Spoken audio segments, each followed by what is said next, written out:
All right, all right, all right. Thank you for being here. This is the Men Who Shine. We got two for one special, a first time only. We've got Saurabh Khetrapal, he as well as Devin Hewer.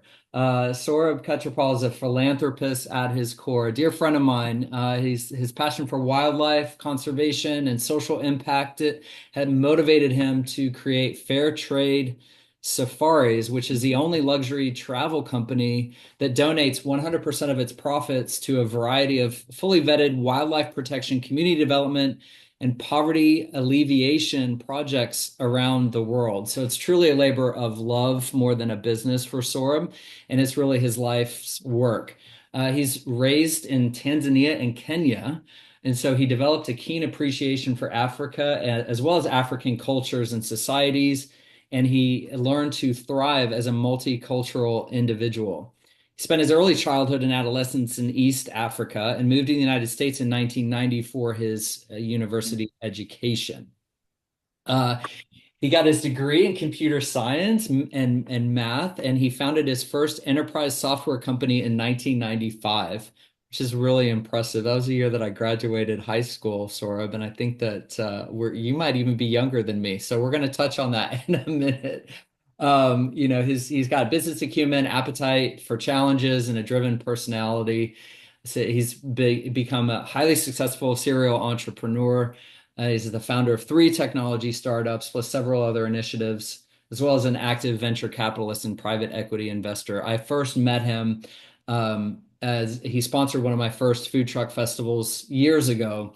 And so I'm super excited to have him here. And above all else, he's a passionate wildlife conservationist and a prolific philanthropist. So, Saurabh, thank you for being here. And then Devin is a supporting character. He's a new character for me. So he's with Fair Trade Safaris. He's a strategic marketing specialist. And so he's community driven. He's got his roots in East London, South Africa. So he's down in South Africa.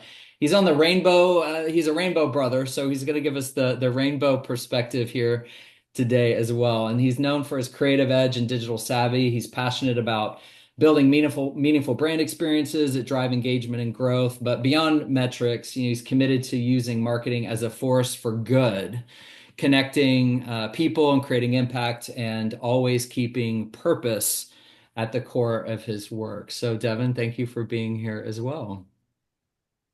Thanks, Case. Yeah. So Excited to get going. what's that? We're excited to get going. At least I am. So, Yeah. So I always like getting a little bit of the back info about, people in my life. So when you first came into my life, and I'm really excited that we're talking right now because you inspired a chapter in my book, Sorum. Um, and I believe what's interesting for me is this notion of safety. So, right now in the world, and we're going to talk about a little bit about this as it relates to the safaris, but this concept of safety and feeling safe in our bodies and safe to be ourselves, right? So you've been such an amazing ally for me, as well as incorporating other LGBTQ employees and things like that. So when you first came to me and sponsored Trucklandia, and when I was running, I ran that business for 7 years.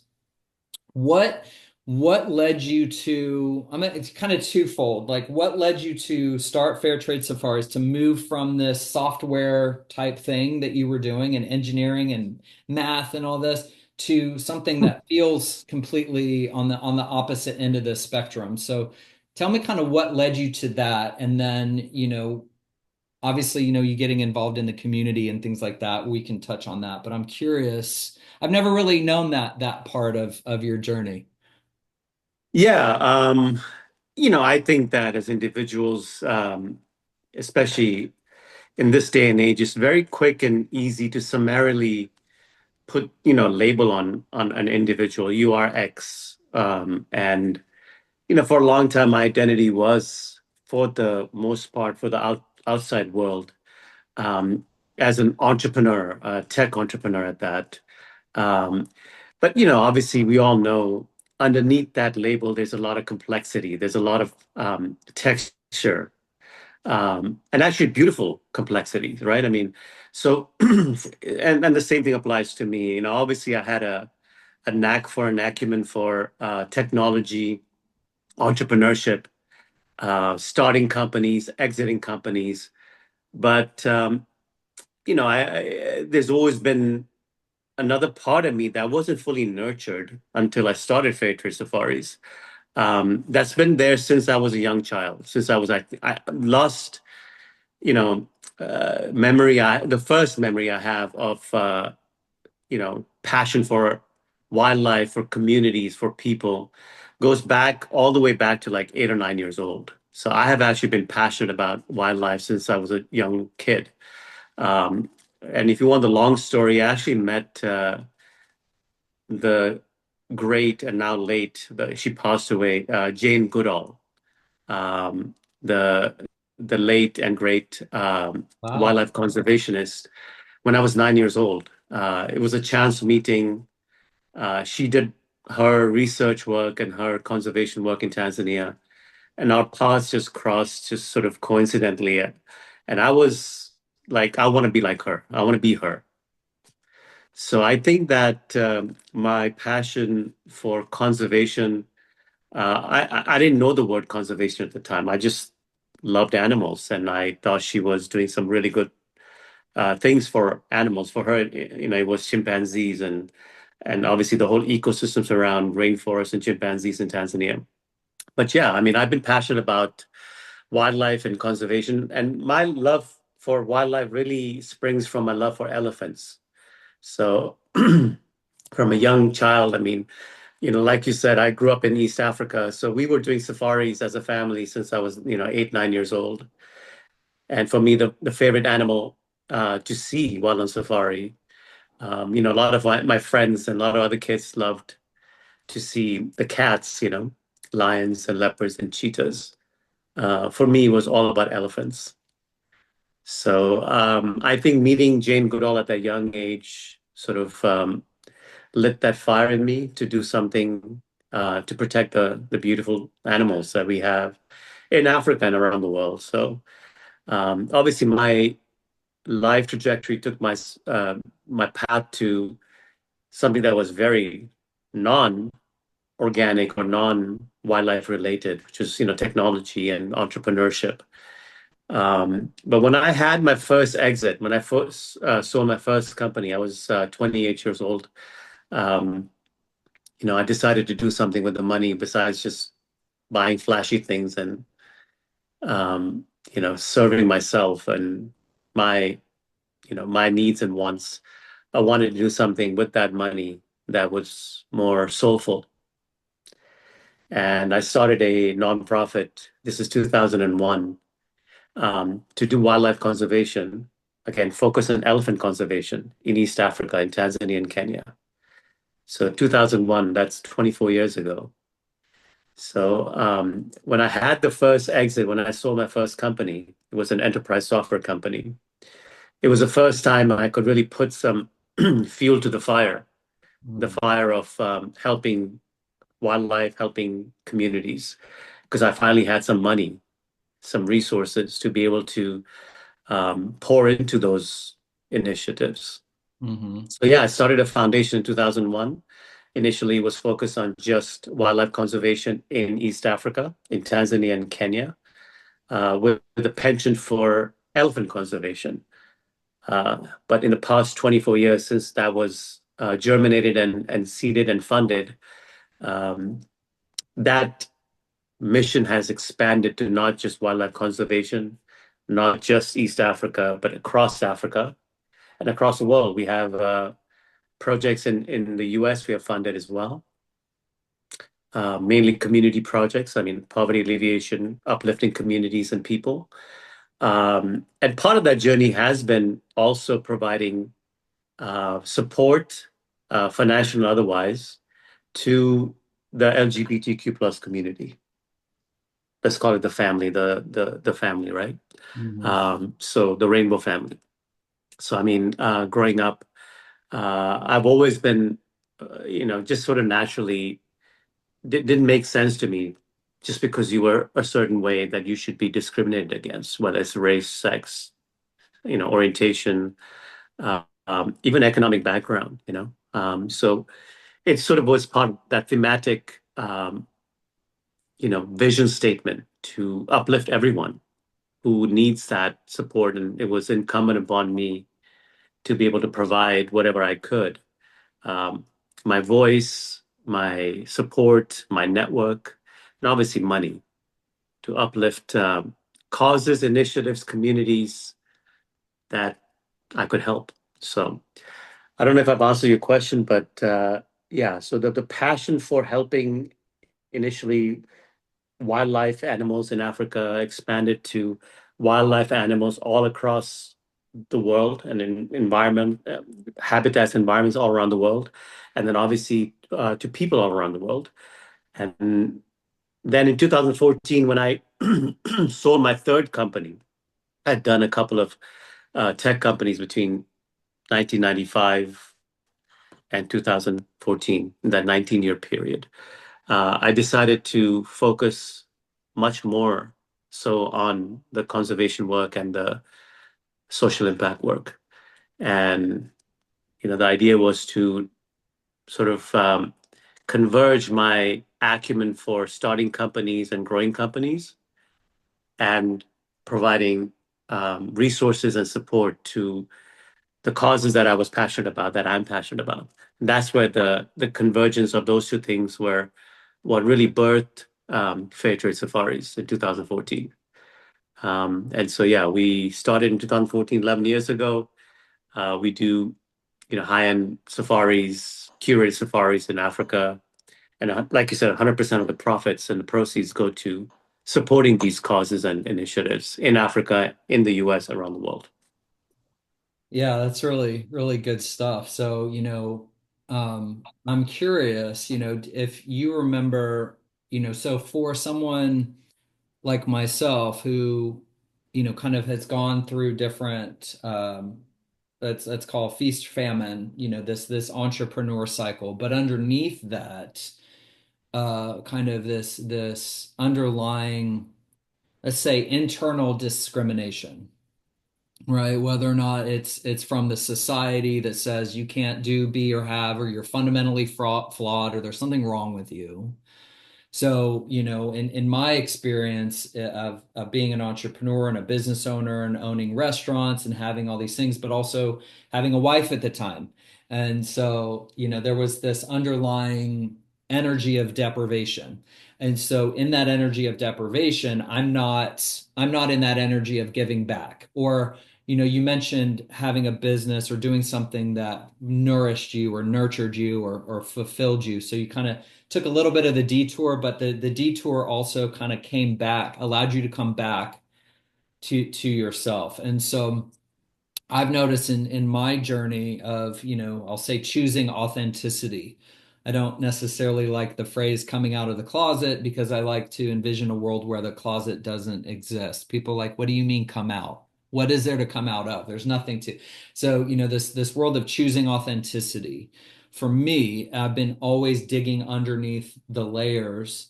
So I noticed when I came out, got divorced, did the whole thing, that's when I started experiencing levels of deprivation in my business that I hadn't experienced previously. Um, but that's sort of where you came into my life as an ally, as a support, as a sponsor for one of my events, and led to that, this story of me feeling this level of deprivation and desperation and almost in hindsight, knowing, what I've gone through. This was probably 9 years ago, I believe you first sponsored in 2016, I think, is when we came into relationship. But being in that like place where, oh, actually, I'm gonna read it for you to refresh your memory just Sure. a little bit. I was spilling my guts to you, telling you that, I didn't necessarily, if it weren't for my kids, I didn't see a desire to go on. Like I was so kind of in that trap of feeling like there wasn't a way out. And you told me, you said who I am, who I show up as, my expression, my life, my way of being. that I made a difference. And you said that the planet was better because of me. And so you opened me to believe that my existence wasn't for my kids, but it was for the world. And now, it's for me. And it was a moment that changed my life forever. And I said, it's like you took the sun and you planted it in my heart. And it was a moment for me, obviously, that made an impact for me, that I still carry to this day. And with all that being said, what would you say to someone if they're in this same kind of energy? I'm curious, what challenges did you have in your business? Has it always been like glorious money flowing everywhere where you're donating to charities and this philanthropy? Or give me some dirty, I don't even know this about you, and I hope you have some sort of nitty gritty dirty, like Yeah, for sure. turning a store, something that where you had to make that turn, you had to make that shift, you had to make that pivot, where you had to dig deep into your own self to make that change and come out of your own deprivation or your own challenge in that way. Yeah, I think that anybody who says they don't have those moments and those episodes in their lives that where um, they're sort of weighed down by the cloud of self-doubt, even self hatred or self-dislike. Hatred may be a strong word, but some people do. But I mean, at least self-dislike. I don't like myself. But I mean, this is not who I present myself to be to the world in my authentic self. This is not who I really present myself to be in the world. This is not whom I aspire to be. And you know, I don't like myself because of that, right? I mean, there's a disparity between who you are in your heart of hearts. And some people don't face that, but I do believe that in our moments of clarity, and usually I reckon that when you're sleeping, right before you sleep, your walls come down and some of those truths start to come out, right? Because your active conscience, your defense mechanisms, your ego, your pride, is finally taking some rest and your authentic self comes out. So I think that anyone who doesn't practice that level of, deep introspection while they're in their waking hours, they're going to face those demons or angels in their sleep when their walls are down, when their defense mechanisms are down. So there's a reckoning for all of us. And anyone who says we have not had moments of, self doubt or self dislike is lying. I mean, it's just it's their ego and their sometimes insecurities, sometimes defense mechanisms that are basically creating a cataract in their eyes Mm. and being able to see clearly who you really are. So, I mean, I can't tell you that there's an episode. Obviously, I have had episodes in my life to give you some dirt, but it's a daily thing. It's a daily thing. Am I proud of myself every single day? No, I'm not. And when I meditate in the morning and I meditate in the evening. My morning meditations are to sort of get me jump started for the day, right? Morning meditations. The evening meditations, and I haven't missed a day of meditation in 16 years, since Wow. 2009, every single day, at least one meditation. So I've done my meditation practice every day for 16 plus years. Whoa. March of 2009 is when I started. Um, anyway, so my evening meditation is sort of I take Mm. an inventory of my energies and say, hey, listen, and when I do that inventory, I mean, at the end of the day, I'm a technologist. So it's like a spreadsheet, right? Who Hmm. I present myself to be through all my energies, everything I've put out there in the world in that day, in the 24 hours or 12 hours, who I purport to be, who I aspire to be, who I present myself to be in the world, right? And who I aspire to be. So think of it as four columns. Who I really am, was I an asshole? Was I mean? Was I kind? Column one. Column two, who I, aspire to be, right? Who I uh, uh, present myself to be. And then, when you do that inventory, you see, hey, I fell short here. The way I talked to Devin today wasn't quite right. I need to go out there and make amends and apologize, right? Um, but I mean, to answer your question, that's something that not a lot of people do. Some people do, but I do believe that everybody has their um, moments where their authentic self is not what they put out there for the world to see. I've had several of those episodes in my life. I mean, not just a daily thing, but periods of my life where I was like, that's not really being me being authentically myself. And that won't make my mother proud. My mother passed away a few years back, and she's sort of my North Star. And so, the whole thing about whom I aspire to be, I asked myself, what would my mother want me to be? How would she want me to comport myself, with Devin, with the people in my life that I've touched in the past 24 hours? What would she be proud of? Where would she wag her finger and say, that wasn't the son I raised? And so she's my North Star. People, say, whom do you aspire to be? For me, it becomes very clear.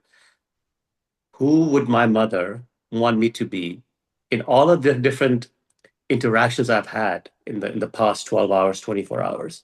What would she be proud of? Did I lose my temper with my daughter because she, dropped a glass and broke it? I mean, that's not what my mother wants me to be as a father, right? So I need to go out there and make amends with my daughter, or whoever it is. But yeah, I've had my moments. I've had failed relationships where I have had to really look deep and say, what do I own? Where do I need to take accountability?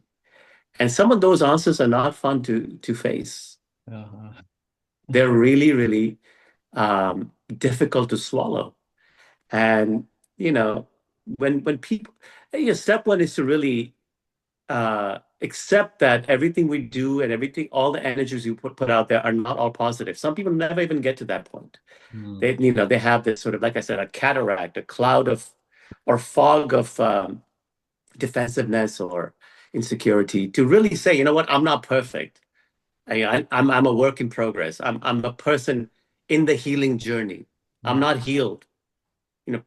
Perfection is impossible. But what I believe as human beings we can do is we can try to heal ourselves. We are all damaged. We're all somewhat traumatized. So, I believe that people who are happiest and healthiest are those that you know, admit and acknowledge that they're not perfect, they're not fully healed, they need to do some work in their healing journey, and then understand where do I need to do the work in terms of um, getting that healing to get that level of health and happiness that we aspire for.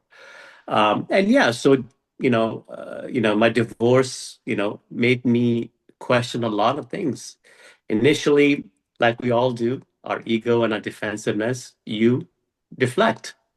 It was her, it was, something else. And then after a while, it's exhausting because Yeah. how much deflection can you do? And ultimately, even if you're deflecting, you can't change anybody else. You can't change anybody else but yourself. So the more deflection you do, the more you're just sort of piling on to that trauma. Mm. The only way you can lessen the trauma and heal is to not deflect, but reflect. Mm. Mm-hmm. Look inside and say, hey, what did I do? You know? And where could I have been more compassionate? Where could I have been more patient? Where could I have been more loving? Where could I have been more understanding? Right? And And then it's really, really difficult to A, even ask that question, and then B, face those answers when they come back, Mm-hmm. right?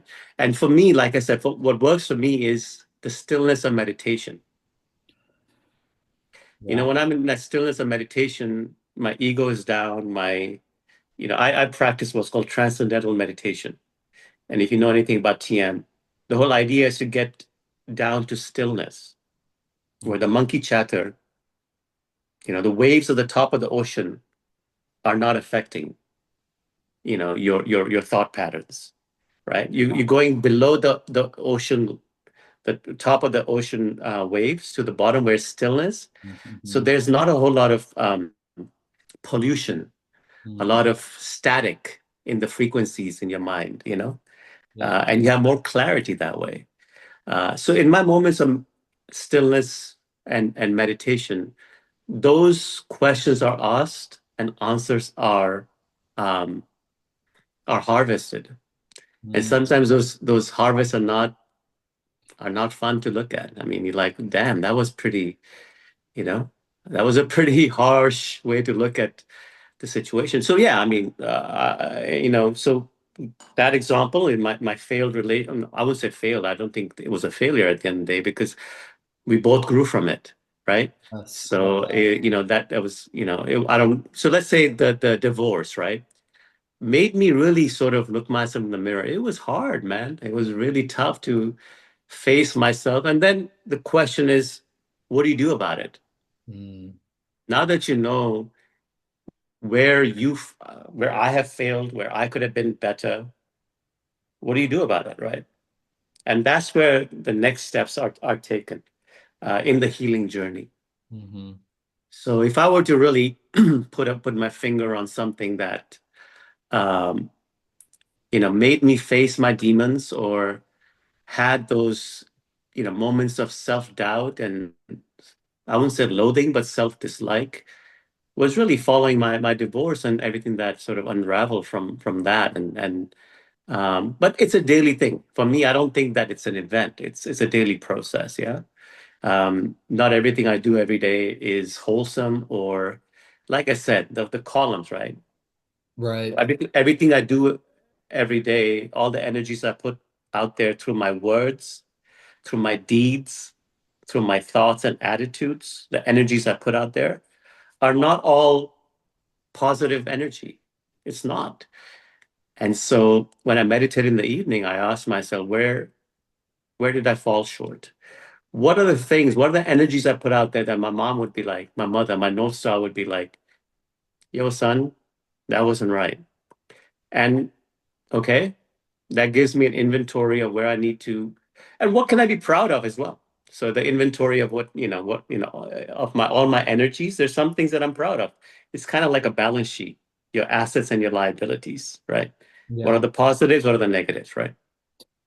Yeah. And so whatever the negatives are, how do I fill those gaps? And whom do I need to reach out to and apologize? And what do I need to do to better myself the next time around I'm faced with that same kind of situation? And how do I comport myself so that my next meditation session, that doesn't show up as a liability? Yeah. That energy doesn't show up as a liability. Where do I need to work on myself? So it's a daily exercise. It's a daily discipline. And I believe that because of that, I'm healthier and happier. I don't know if I answered your question. It's too philosophical, maybe, but I mean, No, you it's know what I'm perfect. saying, right? Yeah. It's perfect. I really appreciate that. And I hear like it's a lot about practice, right? And it's not like, okay, we're done. We're there. We have arrived. A lot of times I hear this, or I phrase our life creation as either a lowercase. I'm writing my life with a lowercase letter. Our ego, the fear, the desire to prove or to present ourselves a certain way, is fine. Like we can create our lives that way, like from the ignoring the stigmatism, ignoring the cataract, as you said, but really like stepping into and embodying what I call our uppercase selves. We have a different perspective. We can see, a different vantage point. So, and in that space, we're writing our stories, we're having different experiences, we're showing up differently, more authentically aligned, right? Like we 100%. all have different fractals. So you're going to show up as a father, as a son, as a brother, whatever, as, all these different personas of you. So it's not so much inauthenticity as an authentic fractal. And so I definitely appreciate everything that you said there. I'm a big meditation devotee. I committed to an hour a day for 40 days earlier this year. I did 40 days. I'm like, oh, this is some good stuff, man. I was gonna commit to 30 days, but then I'm like, no, let me do 40 because I'm a big 40-day and I got some really good nuggets those last 10 days. And then I'm like, let me do this again. And so I did another 40 days. So I did 80 days of an hour a day. And Wow. that took something for me. And Yeah. then so like after 80 days, I'm like, I'm gonna do this every day. And then I found myself getting like really religious and rigid with it. And so I'm like, oh, okay, that kind of defeats the purpose of Exactly. meditation. Like, so I saw ways in which I show up for me, my lowercase self is that rigidity, that control, that like, oh, I have to have something to like stake my claim, and this fear, this lack of surrender, this lack of trust. So now it's a practice for me. So meditation is like mental floss, right? So it's just like, okay, I can clear out some plaque, get back to those. It takes me usually at least 20 minutes. I don't always sit for an hour. I might sit for 40. Now I'm going to sit until I get down to that point of stillness, that deep dark part of the ocean that's not disturbed by all the shit storm hurricane at the surface. And so it's a good practice. So I'm in alignment with you there on that. Devin, you've been such a good person, good audience member. I was it's not my intention to ignore you.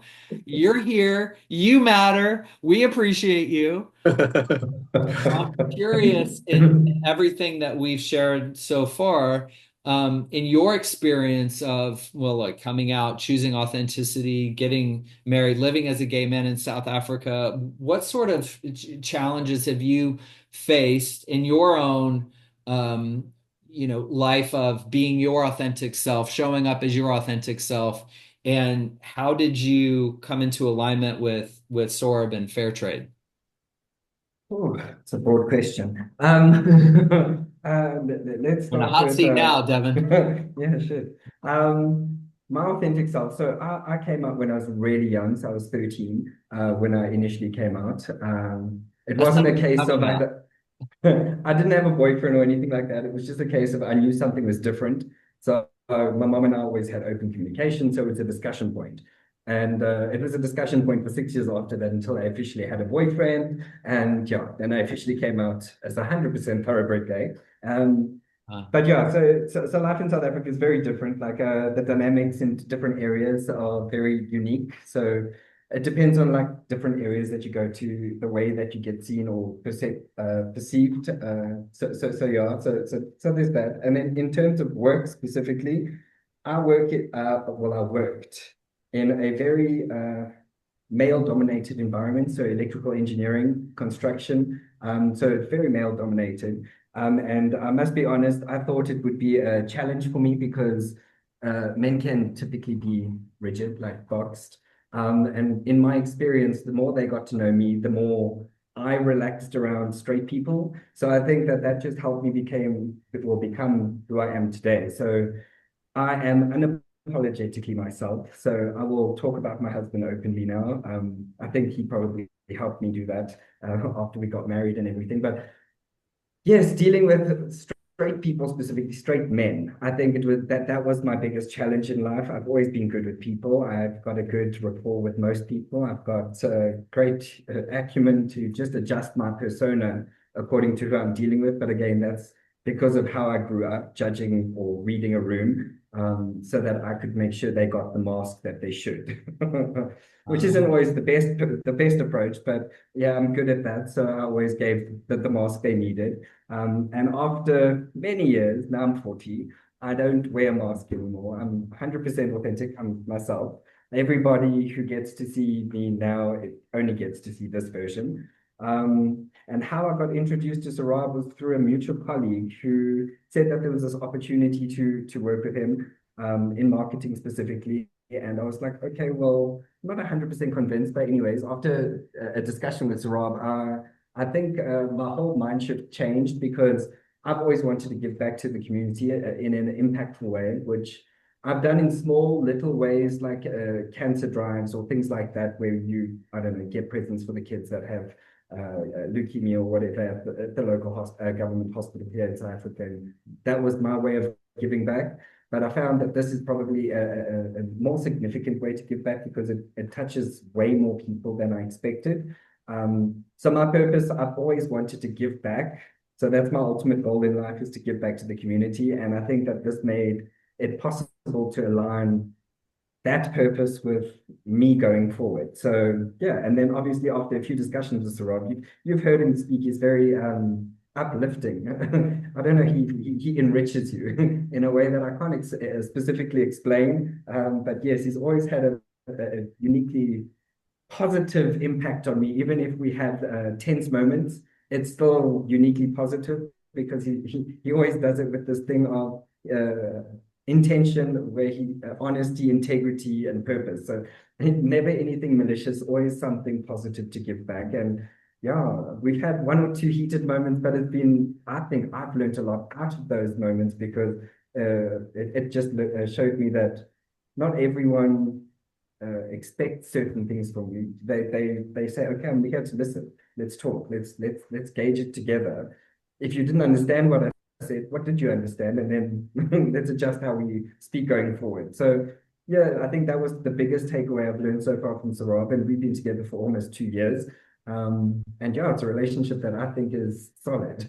I think that's all I got to say about everything. But yeah, it's one of the most enriching relationships I've had with like a working relationship specifically.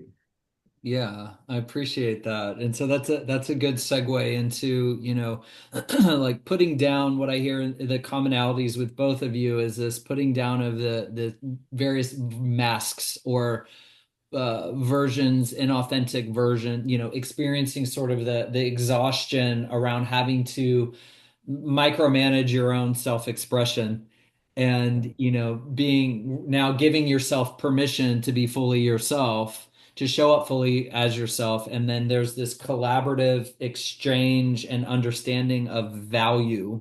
You value yourself, you value Saurabh, and then there's that reciprocity, that energy of reciprocity and value. And so that's a really great segue, I feel like, to the participants of the trips that we go on with Fair Trade Safaris, like this intrinsic understanding of wanting to keep us safe and wanting there's value and like to deliver this beautiful experience. I know we've been talking for a minute, but give me kind of like a brief overview for anybody who feel like myself. I didn't know a lot about like we're in the anybody in the LGBT community. Obviously I know you. I feel like you're Saurabh, you're an ally, and so I feel safe with you. But there's this stigma or this idea of like, oh, Africa's not safe, or South, we don't necessarily know. It's a lack of education. So you're the one who told me about, South Africa being like the second country to legalize same-sex marriage. I believe it was in 2001, right after the Netherlands. And so that was a really surprising moment of education for me, coming from, I wasn't really educated in things of the world, and we're gonna talk about that right now. But this notion of, hey, what is the truth? There's the safety and the celebration of diversity and ways that we can feel safe to visit, right? Because I'm a traveler. I love visiting. I love exploring. I love seeing the world. I believe in that exploration and that adventure, and seeing the diversity of other cultures. I witnessed this in the experience that I had going to Sweden last year, an experience, the reality show experience, and like just seeing it just makes you a different person. So I'm very pro travel. I'm excited to go to Africa. I have not been. So tell me a little bit about, the what someone might experience, how we're kept safe. Obviously we're kept safe, but tell me what's coming up for you in that journey. Yeah, I'll take that. And then Devin, please feel free to add whatever you can.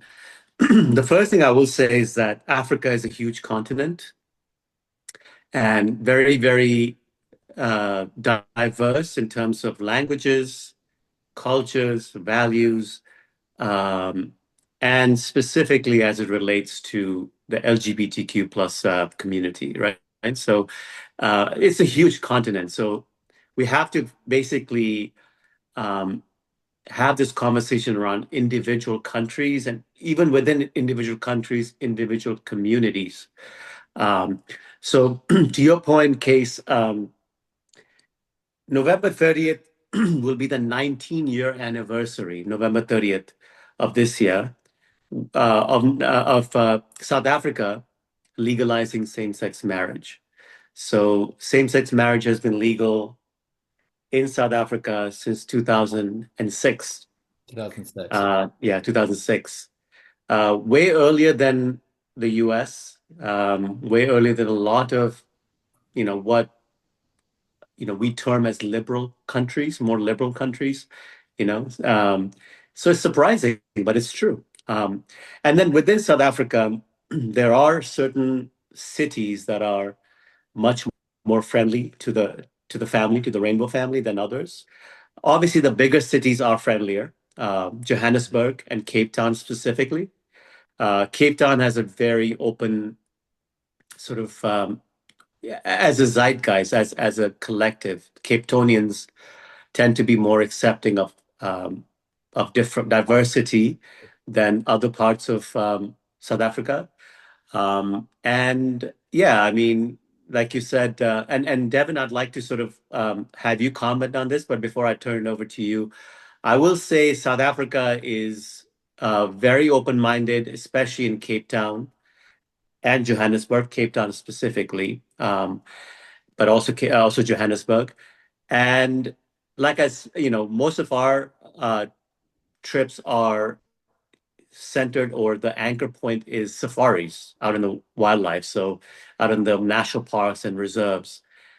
And the wildlife animals don't care whether you're gay, straight, or bisexual. So um, yeah, I mean, when it comes to the actual discussion around safety, specifically people of the rainbow family, South Africa stands out above and beyond all the other countries in Africa, even compared to the other countries that we do safaris in, which are Kenya and Tanzania and Zambia, Zimbabwe. South Africa is the shining star when it comes to acceptance. And within South Africa, I believe Cape Town is the most open-minded, and Johannesburg as well. And we are very, very particular about not compromising even an ounce of safety and security for our guests. So, we have guides who are of the community. So, for example, if a group of guests go on a safari or on a city tour in South Africa, and if they want to, we can actually provide a guide who's gay or lesbian or of the community, right? So that is one way for them to feel completely at home right from touchdown. As soon as they come in, into Africa, the person greeting them is of the community. If not, then that's fine. But I mean, obviously there's sensitivity training and all that. But I mean, in general, we've not found any issues with any of our guests feeling insecure or unsafe in any way. But I mean, I will turn it over to Devin to sort of speak a little bit more about his experience growing up in South Africa and how that sort of, um, how that has had an influence, if at all, in his personal life. So, Devin? Okay. Okay, so from my experience, 15 years ago compared to now, it's like day and night. Um, uh, like Saurabh was saying, Cape Town is like one of the metropolises for the capital, the gay hub. But honestly speaking, it's across South Africa. You could potentially go anywhere: Cape Town, Durban, Port Elizabeth, Nice, No George, uh, wherever, and you would be accepted regardless. Obviously, you still got the stigmatism where some people are still old school, so they've still got that stigma of that mentality. They don't accept everything because that's how they were raised. But obviously, you get that wherever you go these days. But otherwise, it's very liberated. It's very open. It's very, I don't know. I don't know. You feel like it doesn't matter. Like you can go out into the community. You can just feel like you belong. It's like a warm hug all over. It didn't always feel like that, but now my experience, and I travel quite often these days. But and honestly, it's really it's amazing to see it because I can witness it in other people's faces when they go to I don't know wherever they're going to whatever community, what safari lodge or a Table Mountain, whatever they're doing, you can see on the expression just like the community, everybody just feels like they're all in it together kind of vibe. I don't know how else to explain it, but it feels like it just meshes together. Yeah, you sold me on feels like a warm hug all over. I receive that experience. And then, obviously in America we have the same. I mean, I'm in Texas, so it's like I can go two counties up. And it's like, I got to bring my bulletproof vest. So I know these things vary by region. And so I just wanted to kind of touch on that briefly for anybody who lacks the education on who might automatically jump to some sort of conclusion and have a safety concern that yeah we'll feel safe not just in the country and on the safaris and on the tours but with you because you have this deep understanding and you value the human experience and oh yeah we also value animals and that whole all the nature things. I'm a big nature buff. This is where I connect to my higher power, my whatever universe, whatever you want to call it. Like it's in nature. I feel a part of that instinctual, whatever the thing is. So I'm excited to put my trip on the docket for sure. So thank you both so much for taking the time and for sharing. We'll include links to all the things and all the things, but just to put it into the Audible world, where can we connect with you, Saurabh? Yeah, one more thing before we sign off. Everybody have a glass of South African wine. South Africa makes some of the best wines in the world. On November 30th, Okay. November 30th is the 19-year anniversary of a huge part of the South African legislation that affects, our community, the Rainbow Nation and the Rainbow family. So have a glass of South African wine, toast up to, some of that, energy being sprinkled across the whole world, not just South Africa. You know what I mean? So I'll yeah. have a, I'll have a, I'll have a, I'll do like a little lick like this because I'm like, um, I'll have 8 years sober. I know that's right. You don't drink. Yeah, that's right. I'll have 8 years sober in June, but I'll just do a little like communion cup version. I'm okay with that. And then you reminded me too, uh, to have a beneficiary of the trips. If we have an LGBT, if I bring a group of guys, picking a community partner or a nonprofit, so like kind of funneling this nonprofit of the nonprofit of the beneficiary of the beneficiary. So I appreciate that as well. So thank you for providing us with the opportunity to do that and to give back to our community. I really appreciate it. Always, always. Our work is not done, but little by little. I mean, we can't give up just because things maybe the pendulum may be swinging in the opposite direction. We cannot give up. We have to keep soldiering on because honestly, it is a good fight. And yeah, so we're definitely not giving up, regardless of what's happening in America or around the world or Texas or whatever. You know, I'm still I'm still energetic and optimistic about fighting the good fight. So Yeah, I appreciate that. And now is a time more than ever to keep pressing on. And even though I appreciate you said the pendulum, wherever the pendulum swings, even if the pendulum feels like a sickle, yeah, like someone's gonna get decapitated today. No, just reminding us that, just be still to keep our mental practice and our spiritual practice and stuff. So look forward to hanging out with you in the motherland. So talk soon, fellas. Thank you again. thanks so much. Thanks, guys. Cheers.